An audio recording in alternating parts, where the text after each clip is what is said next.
Welcome to Telugu one news. నేను మహాలక్ష్మి. ఈరోజు మనతో పాటు చాణక్య స్ట్రాటజీ ముఖేష్ గారు ఉన్నారు. ఏపీలో పోలింగ్ ముగిసింది, తర్వాత జరిగిన పరిణామాలు అందరికీ తెలిసిందే. వాటిపై ఆయనతో మాట్లాడదాం. నమస్తే సార్. నమస్తే. ఏపీలో ఎలక్షన్స్ జరిగిన తర్వాత జరిగిన పరిణామాలు, అట్లాగే ఎగ్జిట్ పోల్ ఎప్పుడు రాబోతోంది మీ నుంచి? యాక్చువల్గా ఎగ్జిట్ పోల్ నా నుంచి కాదు, అన్ని కంపెనీలు కూడా జూన్ 1కి ఇవ్వమని ఈసీ ఒక నిర్ణయం ప్రకటించింది. కాబట్టి జూన్ 1 వరకు ఎగ్జిట్ పోల్ కోసం వెయిట్ చేయాల్సిందే. బట్ బిఫోర్ దట్ ఏంటంటే మొన్న మే 13 పోలింగ్ కంప్లీట్ అయింది. మే 13 పోలింగ్ కంప్లీట్ అయినప్పుడు అంత ముందు 2 రోజుల ముందు మే 11ను మనం ఒక ప్రీ పోల్ ఇవ్వడం జరిగింది. ఆ ప్రీ పోల్ అనేది ఆల్మోస్ట్ మనం ఎలక్షన్స్కి ఒక రోజు ముందే ఇవ్వడం జరిగింది. కాబట్టి ఆ రోజు ఇచ్చిన పర్సంటేజ్లో ది బెస్ట్ పర్సంటేజ్ అనేది రేపు ఎగ్జిట్ పోల్లో ఇవ్వబోతున్నాం అనేది క్లియర్గా ఒకటి స్పష్టమైన క్లారిటీ అయితే ఉంది. ఆ రోజు మనం ఇచ్చిన దాంట్లో 108 to 119 సీట్లతోటి టీడీపీ కూటమి ఏదైతే ఉందో, టీడీపీ జనసేన బీజేపీ కూటమి గవర్నమెంట్ ఫామ్ చేస్తుందని ఇవ్వడం జరిగింది. ఆ కూటమి గవర్నమెంట్ ఫామ్ చేయడం వరకు 100% రేపు ఎగ్జిట్ పోల్లో క్లియర్గా చెప్పబోతున్నాం. బట్ ఎన్ని సీట్లు అనేది ఆ రోజు చూడాల్సింది. అంతే. అది మరి పిఠాపురం విషయానికి వస్తే ఏంటి సార్, ఈసారి పిఠాపురంలో జనసేన జెండా ఎగరవేయబోతుందా? ఏం జరుగుతుంది? యాక్చువల్గా పిఠాపురం నియోజకవర్గం గురించి మాట్లాడంటే పిఠాపురం ఒకటే కాదు, ఆంధ్రప్రదేశ్లో ఒక 4 నియోజకవర్గాల రిజల్ట్స్ మీద అయితే చాలా చర్చలే జరుగుతున్నాయి.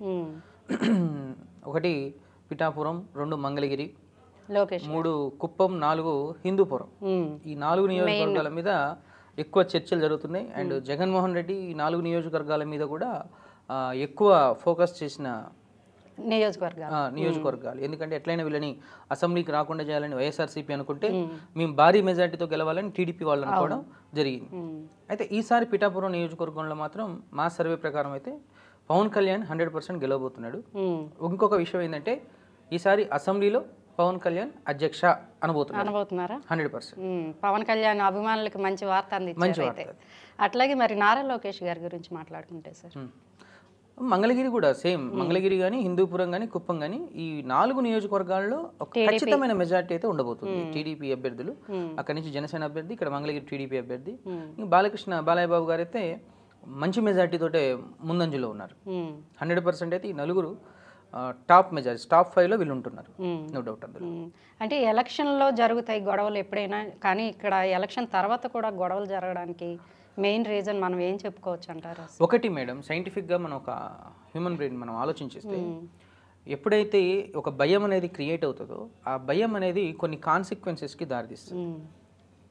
ఇక్కడ ఆంధ్రప్రదేశ్లో ఎలక్షన్స్కి ముందు ప్రీ పోల్స్లో టాప్ 10 సర్వే సంస్థలు, ఇండియా టుడే కావచ్చు, టుడేస్ చాణక్య కావచ్చు, CNN కావచ్చు, టాప్ 10 సర్వే సంస్థలు అన్నీ కూడా టీడీపీ కూటమి విజయం సాధిస్తుంది అనే ఒక విషయం అయితే వెల్లడించారు. అయితే 1-2 సర్వే సంస్థలు మాత్రం జనసేన మన వైఎస్ఆర్సీపీ పార్టీ విజయం సాధిస్తుందని చెప్పారు. అయితే మేజర్ సెగ్మెంట్స్ ఎప్పుడైనా సర్వే సంస్థలు ఇచ్చే ప్రీ పోల్స్ మేజర్ సెగ్మెంట్ ఏదైతే చెప్తుందో అది 100% జరుగుతుంది. ఇక్కడ మేజర్ సెగ్మెంట్ ఏం చేశారంటే టీడీపీ కూటమి జరుగుతుంది, విజయం సాధిస్తుందని చెప్పినప్పుడు అక్కడ కొంచెం వైఎస్ఆర్ కార్యకర్తలు ఏంటంటే కొంచెం అసంతృప్తితో కూడిన భయం అనేది ఏర్పడుతుంది. దానితో ఎట్లయినా మీకు గెలవాలి ఆ భయం ఏర్పడినప్పుడు అన్నప్పుడు 100% ఏంటంటే కొన్ని కాన్సిక్వెన్సెస్ అయితే దారితీస్తుంది.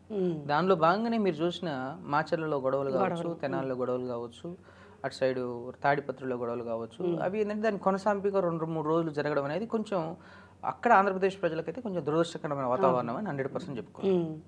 ఇక ఓవరాల్గా చూస్తే వాళ్ళకు భయంతో కూడిన దానివల్లనే ఆ గొడవలకి భయంతో కూడిన ఓటమి అనుకోవచ్చు. ఓకే. అయితే మీరేమో కూటమి గెలుస్తుందని పక్కాగా చెప్తున్నారు, కానీ జగన్ ప్రెస్ మీట్ పెట్టి మరి జూన్ 9న విశాఖలో నేను సీఎంగా మళ్ళీ ప్రమాణ స్వీకారం చేయబోతున్నాను అన్నారు. అనుకోవచ్చు, తప్పలేదు. ఇప్పుడు చంద్రబాబు నాయుడు అనుకోవచ్చు, పవన్ కళ్యాణ్ అనుకోవచ్చు, జగన్ అనుకోవచ్చు, పురంధరేశ్వరి గారు అనుకోవచ్చు, ఎవరైనా అనుకోవచ్చు, వైఎస్ షర్మిల కూడా అనుకోవచ్చు, తప్పలేదు. కాకపోతే ఏంటంటే ప్రజలు ఓటర్ నాడి ఎట్టుందనేది ఇంపార్టెంట్. ఈ ఎగ్జిట్ పోలు, ప్రీ పోలు ఇవన్నీ ఏం చెప్తున్నాయి చాలా ఇంపార్టెంట్. రేపు జూన్ 4 తర్వాత వచ్చే రిజల్ట్ ఏముండబోతుంది అనేది చాలా ఇంపార్టెంట్. మీకు తెలుసు మొన్న నవంబర్లో మనకు తెలంగాణ ఎలక్షన్స్ అయిపోయిన తర్వాత నవంబర్ 30న మనం ఎగ్జిట్ పోల్ ఇచ్చాం. ఆల్మోస్ట్ ఆ రోజు కూడా ఒక 20-30 సంస్థలు రిపోర్ట్ ఇచ్చాయి. కొన్ని సంస్థలు అయితే డైరెక్ట్ కేసీఆర్ సీఎం అవుతాడని ఇవ్వడం జరిగింది, చూసి ఉండొచ్చు. కొన్ని సంస్థలు అయితే 58 నుంచి 60, 65 అంటే ఒక ఖచ్చితమైన మెజారిటీ ఇవ్వకుండా హంగ్ ఏర్పడొద్దని ఇచ్చారు. మన సంస్థ ఇండియా టుడే అండ్ ఇంకొక సంస్థ 3 సంస్థలు ఏం చేశాయంటే 67 నుంచి 70 నియోజకవర్గాలతోటి కాంగ్రెస్ గవర్నమెంట్ ఏర్పడుతుంది అని ఒక ఖచ్చితమైన మెజారిటీ తోటి కాంగ్రెస్ గవర్నమెంట్ ఏర్పడుతుందని చెప్పడం జరిగింది. అండ్ ఆ రిజల్ట్ మీరు నవంబర్ 3 తారీఖు చూస్తే ఏంటంటే అదే 65 స్థానాలతో కాంగ్రెస్ గవర్నమెంట్ ఏర్పడింది. అంటే ఒక నమ్మకం అనేది ఉంటుంది. మేము కూడా ఏం చెప్తున్నాం అంటే ఆంధ్రప్రదేశ్లో కూడా మనం ఏ పార్టీకి అది కాదు, ఈ టీడీపీ కానీ వైసీపీ కానీ జనసేన కానీ మనది కంప్లీట్ సెఫాలజీ. ఒక పార్టీకి మేము చెయ్యం. ఇక్కడ జరిగింది ఆంధ్రప్రదేశ్ పబ్లిక్ ఎలా ఉంది, పల్స్ ఎలా ఉంది అనేది ఒక ఈక్వేషన్. అయితే ఎన్నికల రోజు అంటే ఎన్నికలకు ముందు 11వ తారీఖు మనం ఏదైతే ప్రీ పోల్ 108 to 119 ఇచ్చామో ఎన్నికల రోజు మనం ఒక ఎగ్జిట్ పోల్ అనేది కొంచెం తీయడం జరిగింది. తీసినప్పుడు ఆంధ్రప్రదేశ్ పబ్లిక్లో ఏం ఏర్పడింది, ఒక కన్ఫ్యూజన్ వాతావరణం ఏర్పడింది. అరే ఎలక్షన్ టైట్ నడిచింది, జగన్మోహన్ రెడ్డి మళ్ళీ సీఎం అవుతున్నాడు, కూటమి విజయం జరగట్లేదు, ఒక కన్ఫ్యూజన్ వాతావరణం ఏర్పడింది. అయితే ఆ కన్ఫ్యూజన్ నిజమా కాదా అని మనం ఏం చేసామంటే మొన్న 14, 15 2 రోజులు ఏం చేసామంటే ఒక రాయలసీమ ప్రాంతం పెట్టుకున్నాం, ఎక్కువ పెట్టుకోవాలి. రాయలసీమ ప్రాంతంలో ఉన్న 52 నియోజకవర్గాల్లో ఒక ఎగ్జిట్ పోల్ లాగా కాన్స్టిట్యూన్సీకి 100 శాంపిల్స్ ఎక్కువ తీసుకున్నాం. ఎగ్జిట్ పోల్ లాగా తీసుకుంటే మనకు అర్థమైన వాతావరణం ఏంటంటే ప్రతి ఇంట్లో జగన్ సంక్షేమ పథకాలు అయితే అందుతున్నాయి. ఈ సంక్షేమ పథకాల ఎఫెక్ట్ ఆడఓటర్ అంటే ఫిమేల్ ఓటర్స్ మీద ఉంది. కానీ అదే ఇంట్లో ఆ ఫిమేల్ ఓటర్స్ ఇంట్లో వాళ్ళ ఇంట్లో పెరుగుతున్న పిల్లలు అంటే డిగ్రీ కంప్లీట్ చేసుకున్న యువకులు ఏం చేశారంటే కూటమికి ఓటేశారు. అంటే ఇక్కడ మహిళా ఓట్ బ్యాంకుల నుంచి ఓట్లు అనేవి చీలినాయి.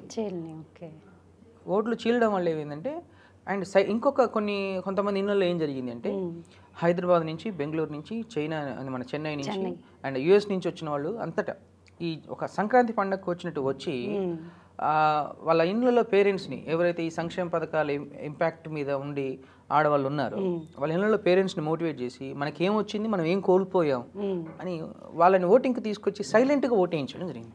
అంటే ఇక్కడ ఆంధ్రప్రదేశ్లో సైలెంట్ ఓటింగ్ జరిగింది.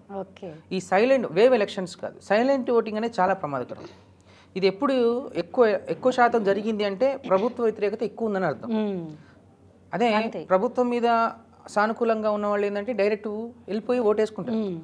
కానీ ఓటు సైలెంట్గా జరగడం అనేది ఈ ప్రజల్లో ఒక కన్ఫ్యూజన్ ఏర్పడడానికి కారణమైంది. ఈ సైలెంట్ ఓటింగ్లో 70% కూటమి సైడ్ పడింది. దానివల్ల ఖచ్చితంగా మనం ఏం చెప్పుకోవచ్చు అంటే రేపు June 1st ఇవ్వబోయే ఎగ్జిట్ పోల్స్లో 100% కూటమి అనేది విజయం సాధిస్తుందని చెప్పొచ్చు. కానీ ఎన్ని సీట్లు అనేది ఎక్కడెక్కడ ఎవరు గెలుస్తున్నది మాత్రం 100% ఎగ్జిట్ పోల్లో మనం చూడాల్సింది, ఆ రోజు చెప్తాం. ఓకే.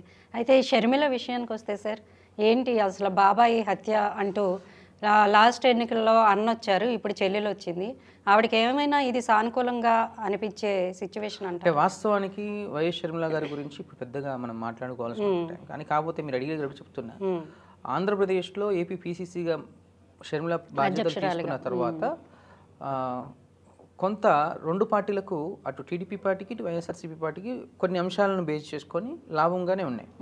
ఇక కడపలో మాత్రం వారసత్వ రాజకీయాల్లో జగన్మోహన్ రెడ్డి మీద ఉన్న వ్యతిరేక వాదులంతా కూడా షర్మిల సైడు టర్న్ అవ్వడం జరిగింది. గట్టి ఫైట్ ఇచ్చారు కడపలో. అండ్ రాజశేఖర రెడ్డి సింపథైజర్స్ కావచ్చు, మహిళా ఓటర్లు కావచ్చు, కొంచెం షర్మిలకి సింపథైజర్స్ అంటే కొంచెం కన్సర్న్ చూపించి ఓట్ అనేది ట్రాన్స్ఫర్ అయింది. అది ఏ మేరకు ట్రాన్స్ఫర్, ఎందుకంటే అక్కడ త్రిముఖ పోటీ ఇద్దరి మధ్య అయితే మనం డైరెక్ట్ చెప్పొచ్చు, ఇప్పుడు ముగ్గురు మధ్యలో జరుగుతుంది కాబట్టి ఈ త్రిముఖ పోటీలో టీడీపీ ఓట్ షేర్ ఎంత ట్రాన్స్ఫర్ అయింది, వైఎస్ఆర్సీపీ ఓట్ షేర్ ఎంత ట్రాన్స్ఫర్ అయింది, రాజశేఖర రెడ్డి సింపథైజర్స్ ఎంత ట్రాన్స్ఫర్ అయింది అనేది మొత్తం క్యాల్కులేట్ చేసుకుంటే మనం ఎగ్జిట్ పోల్లో మీకు షర్మిల గారు గెలుస్తురా లేదని కూడా చెప్తాం, నో డౌట్. సరే, మరి ఈసారి ఎలక్షన్లో ఎంపీ సీట్లు ఎన్ని గెలవబోతున్నారు, అట్లాగే ఎమ్మెల్యే సీట్స్ ఎన్ని వస్తాయి, ఏ జిల్లాల్లో ఎవరికి ఎంత మెజారిటీ రాబోతుందని మీరు అనుకుంటున్నారు సార్? ఖచ్చితంగా ఇప్పుడు మనకు ఆంధ్రప్రదేశ్లో 25 ఎంపీ సీట్లు, మొత్తం 25లో 6 స్థానాల్లో బీజేపీ పోటీ చేస్తుంది, 2 స్థానాల్లో జనసేన అభ్యర్థులు పోటీ చేస్తున్నారు, 8 స్థానాలు పోతే 17 స్థానాల్లో కూటమి అభ్యర్థులు, టీడీపీ అభ్యర్థులు. అయితే ఈ 25 స్థానాల్లో మనం మాట్లాడుకోవాలంటే బీజేపీ పోటీ చేస్తున్న 6 స్థానాల్లో ఒక 3 స్థానాల్లో గెలుస్తున్నారు, 3 స్థానాల్లో ఓడిపోతున్నారు. బీజేపీకి కూడా ఉందంటారు ఆదరణ. అదేవిధంగా జనసేన పోటీ చేసిన 2 స్థానాలు వాళ్ళు గెలుచుకోబోతున్నారు, 2 స్థానాలు. ఓకే. అదే టీడీపీ పోటీ చేసే కొన్ని స్థానాల్లో ఒక మంచి మార్జిన్ తోటి వాళ్ళు గెలుస్తున్నారు. ఓవరాల్గా చూస్తే 16 to 17 స్థానాల్లో కూటమి అనుకూల అంశాలు అయితే క్లియర్గా, ముగ్గురు కలిసి గెలిచే అవకాశాలు క్లియర్గా ఉన్నాయి. అది 18 వచ్చినా ఆశ్చర్యం లేదు. అది 18th స్థానం అనేది కొంచెం కన్ఫ్యూజన్లో ఉంది కాబట్టి అది చెప్పట్లేదు. అదే మిగిలిన అసెంబ్లీకి వచ్చేసరికి ఏంటంటే శ్రీకాకుళం జిల్లా కొంచెం టీడీపీకి అనుకూలంగా ఉంది కూటమి. విజయనగరం వచ్చేసి వైఎస్ఆర్సీపీ పార్టీకి అనుకూలంగా ఉంది. ఇక విశాఖపట్నం వచ్చే మొత్తం అక్కడ 15 స్థానాల్లో ఒక 70-30 రేషియోలో ఉండింది. ఈస్ట్ వెస్ట్ మనకు రెండు కలిపి ఈస్ట్ గోదావరి వెస్ట్ గోదావరి రెండు కలిపి 34 నియోజకవర్గాలు ఉంటాయి. ఈ 34లో మంచి ఫిగర్ తోటి ఇది ఒక 26-27 తోటి టీడీపీ ఉండబోతుంది. దాని తర్వాత ఉమ్మడి గుంటూరు వచ్చేసరికి ఇక్కడ 16 స్థానాలు, ఇక్కడ 17 స్థానాల్లో, అక్కడ 12 ఇక్కడ 12 గెలుచుకునే అవకాశాలు ఉన్నాయి. ప్రకాశంలో 60-40 రేషియోలో ఉంది. నెల్లూరు కూడా 60-40 రేషియోలో ఉంది. అనంతపురంలో 14లో ఒక 10 గెలుచుకుంటున్నారు టీడీపీ వాళ్ళు. చిత్తూరులో 14లో ఒక 7 గెలుచుకుంటున్నారు. కడపలో 2 స్థానాలు గెలుచుకుంటున్నారు. అండ్ కర్నూలులో 5-6 స్థానాలు గెలుచుకునే అవకాశాలు అయితే క్లియర్గా ఉన్నాయి. అంటే రాయలసీమలో ఈసారి టీడీపీ కొంచెం పట్టు బిగించి 52 స్థానాల్లో వాళ్ళొక 20-24 స్థానాలు కూటమి అభ్యర్థులు బలాన్ని ప్రదర్శిస్తున్నారు. ఎన్ని స్థానాలు గెలుస్తారు అనేది మనం ఎగ్జిట్ పోల్లో క్లియర్గా చెప్తాం. అంటే మీరు ఇందాక శ్రీకాకుళం అంటే యాక్చువల్గా ఎంపీ రామ్మోహన్ నాయుడు గారు ఇప్పటివరకే 2 సార్లు చేశారు. అంటే 3వసారి కూడా ఆయన హ్యాట్రిక్ కొట్టబోతున్నారు. 100% ఛాన్సెస్ అదే. 100% గెలుస్తున్నాడు రామ్మోహన్ నాయుడు, గెలుస్తున్నాడు. మంచి మెజార్టీలు రాబోతున్నాయి. కానీ విజయనగరం మీరు ఎందుకు సార్ చెప్పారు వైసీపీ అని? కంచుకోట కదా టీడీపీకి. అట్లా అని కాదు, కొన్ని ఈక్వేషన్స్, సోషల్ ఇంజనీరింగ్ ఈక్వేషన్స్లో కొంచెం టీడీపీ విఫలమైంది. దానివల్ల ఏంటంటే అభ్యర్థుల సెలక్షన్ కానీ కొంచెం మైనస్ అయ్యి ఈసారి వైఎస్ఆర్సీపీకి ఎక్కువ స్థానాలు వచ్చే అవకాశం ఉన్నాయి, టీడీపీకి తక్కువ వస్తుంది. అందుకోసం 9 స్థానాలు.